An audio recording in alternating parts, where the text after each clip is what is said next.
नमस्कार दोस्तों, जैसा कि आप सब जानते होंगे कि क्रेडिट कार्ड को लेकर आप सभी परेशान हैं और कभी न कभी आप भी क्रेडिट कार्ड की पेमेंट को लेकर के फंस चुके होंगे। तो आप घबराएं नहीं, इस वीडियो को पूरा देखें जिससे आपकी समस्याओं का हल निकल सके। किस प्रकार से बैंक वालों से बात करना है, कैसे बात करना है, कैसे सेटलमेंट करवाना है, ये सब पूरे तरीके बताए। गुड आफ्टरनून सर, मैं अंजलि आईसीआईसीआई बैंक के बिहाफ से बात कर रही हूँ। जी बताइए मैम। क्या मेरी बात मिस्टर रामेंद्र जी से बात हो रही है सर? जी हाँ, हो रही है। जी सर, बताना चाहती हूँ कॉल क्वालिटी ट्रेनिंग के पर्पज से रिकॉर्ड की जा रही है। जी सर ये कॉल आपके क्रेडिट कार्ड की रिगार्डिंग किया गया है, जिसकी अच्छा, कार्ड की लास्ट की 4 डिजिट है 9004। ठीक है। Right sir? ठीक है, राइट है। तो इसका टोटल आउटस्टैंडिंग अमाउंट है आपका 24,414 रुपये का अमाउंट। जान ठीक सकते है हैं सर पेमेंट में क्या इशू आ रहा है? अभी तक आपका पेमेंट तो नहीं हुआ है सर? मैम, पेमेंट के लिए मैंने पहले भी अपडेट करवाया, अभी भी बता देता हूँ, फंड इशू की वजह से पेमेंट नहीं कर पा रहा हूँ। जी देखिए, मैं आपकी बात समझ रही हूँ कि आपके पास पेमेंट नहीं है, बट मैं आपको भी पता होगा ऑलरेडी आपके से 3 बिल पेंडिंग में चल रहे हैं और एक बिल आपका 2 तारीख को जनरेट हुआ था, उसकी भी 20 तारीख की ड्यू डेट थी, जो कि वो भी अच्छा, निकल चुकी है। ठीक है। मतलब कि आपके 4 बिल पेंडिंग में चल रहे हैं सर।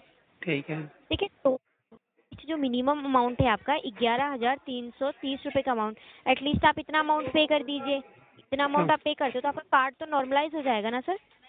मैम, आप ये बताएंगे ना मुझे कि 930 रुपये का मिनिमम पेमेंट था, तो वो मुझसे नहीं हो पा रहा था। तो अभी जी आप 11,000 रुपये हम कहाँ से लाएंगे? इतना तो है ही नहीं मेरे सर, पास में अभी।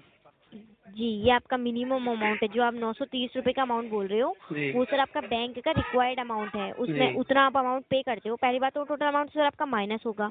अच्छा। प्लस आपको सर कुछ टाइम का टाइम मिल जाएगा पेमेंट अरेंज करने के लिए, और आपको अच्छा। कुछ टाइम के लिए सर कॉल्स आने बंद हो जाएंगे उस अमाउंट को आप पे करते हो तो सर। अच्छा।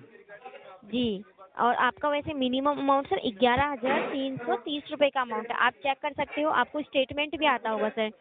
हाँ, अभी जब स्टेटमेंट तो आपका आता बैंक, है, उसमें जी मैंने तो चेक उसका भी अमाउंट, किया है, लेकिन जो हमारे पास में पेमेंट है ही नहीं देने के लिए, तो मैं करूँ कहाँ से? जी तो आप अभी सर किसी से अरेंज करके एटलीस्ट आप सर 930 रुपये के अमाउंट को पे कर दीजिए। मैम, जितने भी अरेंज करने के साधन थे सभी से मैंने बात कर ली है, कोई भी देने को तैयार नहीं है। सर मैं अगर आपकी आपके बात पास समझ में रही, कोई देखिए सोर्स हो तो आप बता दीजिए। सर, देखिए मैं आपकी जानकारी के लिए आपको बता दूं, अगर आप टाइमली पेमेंट नहीं करते हो, आपको सर मंथली बेस पर अप्रॉक्स 3.5% का इंटरेस्ट चार्ज प्लस आप लेट फाइन चार्जेस भी लगता है सर।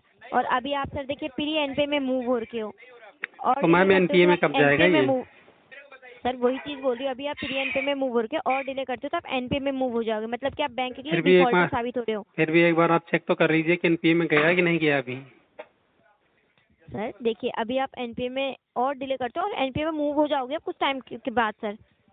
तो पहले इसको क्लियर कीजिए आप सर, कि आप चाहते हो क्या छोटे से अमाउंट के लिए आप एनपीए में चले जाओ करके? जी मैम, मैं चाहता हूँ कि एनपीए में चला जाऊँ, उसके बाद सेटलमेंट कराऊँ।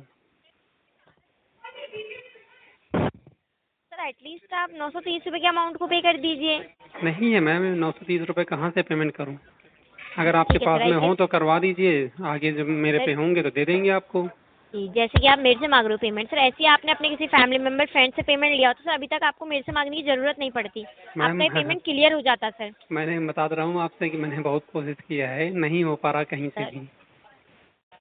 ठीक है सर, आईसीआईसीआई बैंक को कीमती समय देने के लिए धन्यवाद। आपका दिन शुभ हो और डिस्कनेक्ट कर थैंक दीजिए यू। आप अपनी ओर से सर। थैंक यू जी, थैंक यू।